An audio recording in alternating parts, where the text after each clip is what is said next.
Pemirsa, tangis haru pecah saat puluhan ribu pelayat mengikuti upacara pemakaman mendiang pemimpin tertinggi Iran Ayatollah Ali Khamenei di Masjid Raya Imam Besar Khomeini, Teheran.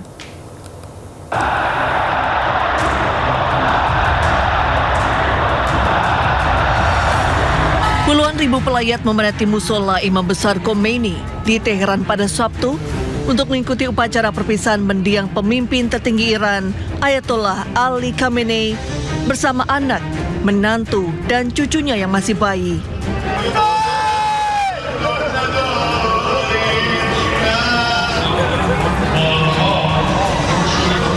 Sambil berseru dan menangis, para pelayat memegang potret Khamenei, bendera Iran, serta spanduk bertuliskan balas dendam. Para pelayat diperkirakan akan terus berdatangan dalam beberapa hari mendatang untuk menyampaikan bela sungkawa. Prosesi pemakaman umum direncanakan pada tanggal 6 Juli sebelum upacara berlanjut ke kota suci Qom pada tanggal 7 Juli. Acara perpisahan dijadwalkan berakhir di Masjid, tempat Khamenei diperkirakan akan dimakamkan di makam Imam Reza pada tanggal 9 Juli. Iran menyatakan delegasi resmi dan tokoh agama dari lebih dari 90 negara diperkirakan akan ikut serta, termasuk Perdana Menteri Pakistan dan perwakilan senior dari Rusia, China, India, dan Irak.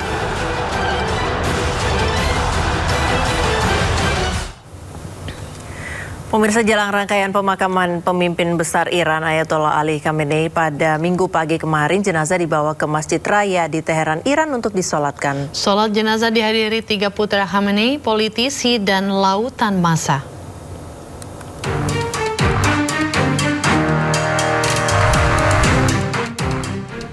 Minggu pagi waktu Teheran, jenazah pemimpin besar Iran Ayatollah Ali Khamenei bersama jenazah anak, menantu, dan cucunya yang masih bayi tiba di Masjid Raya Teheran.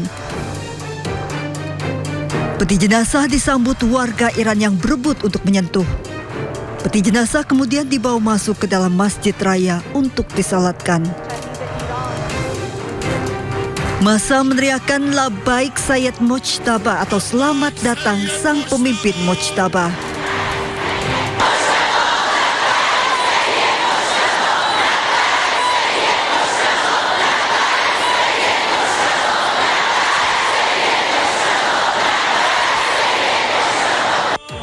Peti jenazah Ali Khamenei, putrinya Bosra Hosseini Khamenei, menantu perempuan Zahra Hadad Adel, serta cucu yang masih bayi, putri dari Mojtaba Khamenei, Zahra Muhammadi Golpayegani, diletakkan di depan. Salat jenazah juga dihadiri tokoh Iran dan delegasi sejumlah negara, serta puluhan juta warga Iran. Jemaah salat meluap hingga jauh di luar area masjid. Imam sholat jenazah kali ini merupakan salah satu pemuka agama Iran yang dihormati, Ayatollah Jafar Sobhani. Lautan massa padati area di luar masjid, tak pedulikan terik matahari memenuhi hingga jauh ke jalanan. Bahkan lautan massa sudah memenuhi Masjid Raya sejak Sabtu malam. Pasukan teroris Israel melempar granat kepada warga sipil Palestina yang sedang berada di dalam mobil.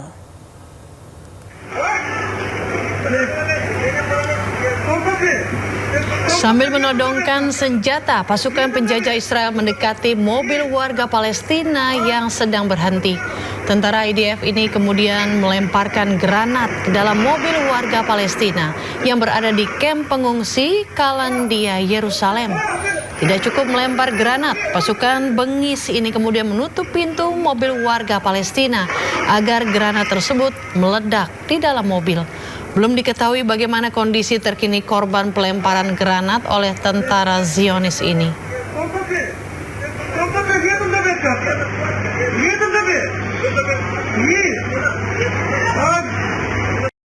Pemukim ilegal Israel kembali dilaporkan mencuri mobil milik warga Palestina di tepi barat.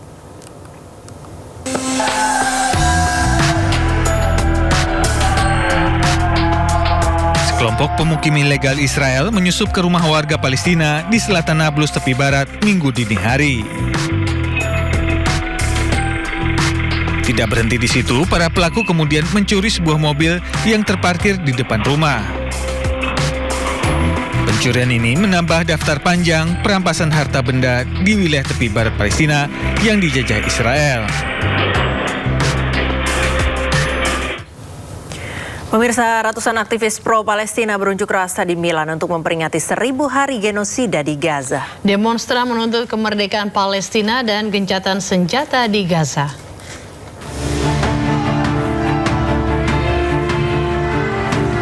Sambil mengibarkan bendera Palestina, para demonstran di Milan menuntut pemerintah Italia menghentikan pengiriman senjata ke Zionis Israel. Massa juga mengutuk diamnya negara-negara barat atas aksi genosida penjajah Israel di Gaza. Warga menuntut dihentikannya penindasan terhadap para aktivis kemanusiaan dan warga Palestina di Gaza maupun di tepi barat. Sebuah komisi penyelidikan yang diberi mandat oleh PBB secara terpisah menyimpulkan bahwa teroris Israel telah terbukti melakukan genosida di Gaza.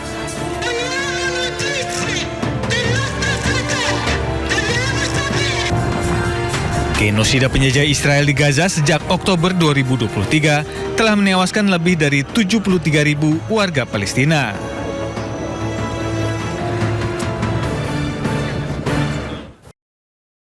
Pemirsa, militer Angkatan Udara kembali membombardir pos komando Ukraina. Dalam serangan ini Rusia juga mengerahkan puluhan ribu drone.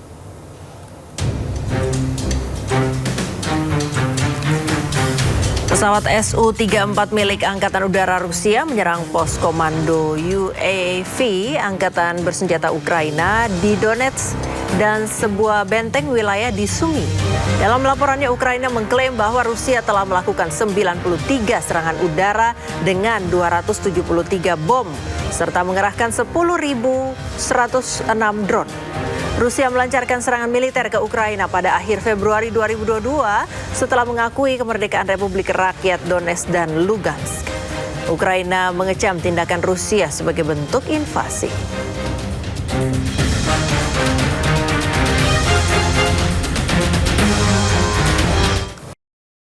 Ke informasi lain, pemirsa, 5 orang tewas setelah hujan deras dan banjir melanda sejumlah kawasan di Cina Utara.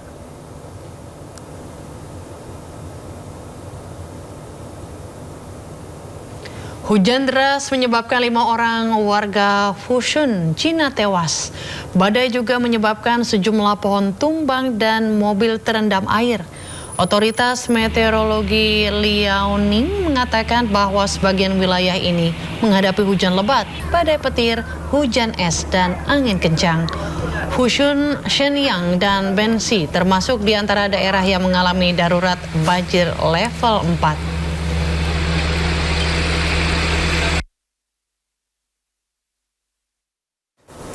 Pemirsa, kebakaran hutan di tengah cuaca panas memaksa pemerintah Yunani mengevakuasi warga di sejumlah wilayah. Kobaran api membakar area hutan di utara Thessaloniki, Yunani. Di tengah pekatnya asap, petugas pemadam kebakaran berjuang untuk memadamkan api. Melalui pesan darurat, pemerintah Yunani memerintahkan warga di Antopoli, Filotei, dan Galini untuk meninggalkan rumah mereka. Pihak berwenang kemudian mengumumkan penangkapan seorang pria 76 tahun yang dicurigai sebagai pelaku pembakaran. Sekitar 115 petugas pemadam kebakaran, 38 mobil damkar, dan pesawat penjatuh air dikerahkan. Angin kencang dan cuaca panas membuat upaya pemadaman menjadi sulit untuk dilakukan.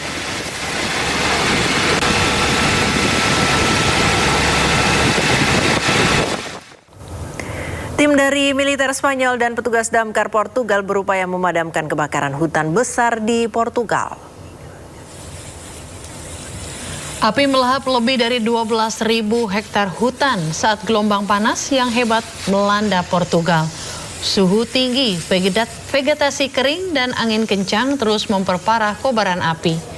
Kebakaran hutan ini adalah salah satu yang terbesar yang melanda Portugal selama musim panas. Ratusan petugas damkar, puluhan mobil, dan pesawat udara dikerahkan untuk mencegah api mencapai permukiman warga. Kebakaran hutan serupa dilaporkan terjadi di Spanyol dan Eropa Selatan.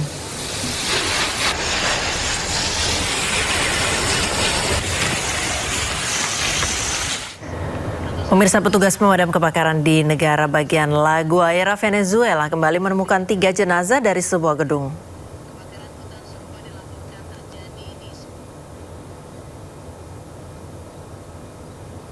Petugas pemadam kebakaran kemudian mengevakuasi jenazah ke kamar mayat di La Guaira untuk diidentifikasi. Insinyur geologi dari Republik Dominika mengatakan upaya penyelamatan terhambat oleh reruntuhan bangunan yang berbentuk pipih. Tim penyelamat akan sulit mencapai area tersebut karena ada ratusan ton beban di atas orang-orang yang terjebak bangunan. Gempa bumi kembar di Venezuela pada 24 Juni telah menyebabkan 3.000 orang tewas, 16.500 orang terluka, dan 16.000 orang kehilangan tempat tinggal.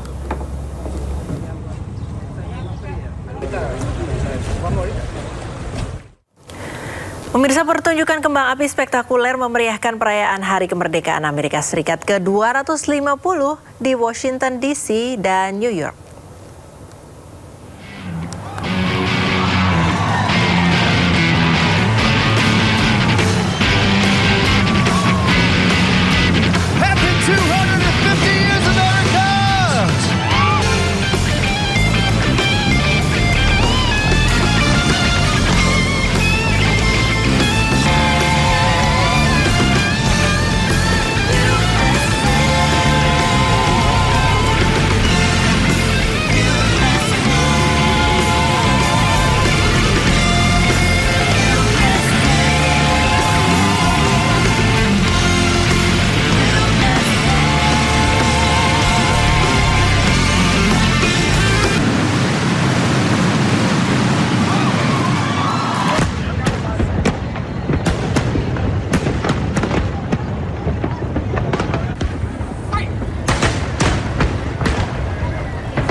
Presiden Amerika Serikat Donald Trump menggunakan pidatonya pada Hari Kemerdekaan Amerika Serikat untuk memuji kekuatan militer Amerika Serikat. Trump mengklaim serangan Amerika telah menghancurkan Venezuela dan Iran. Our rise to being the world's strongest and most powerful nation was no accident of history. We rebuilt our military in my first term. We used it a little bit in our, actually I should say third term, but I won't do that because I don't want any controversy. But we use it, and we've had tremendous success. You look at Venezuela, you look at Iran, we wiped out their military. To its right, the banner that flew atop our flagship after America's Navy sank the Spanish fleet to the bottom of the Manila Bay, one of the greatest naval victories in history. Much like our recent victory by sinking the entire Iranian Navy, 159 ships, to the bottom of the sea, all done in just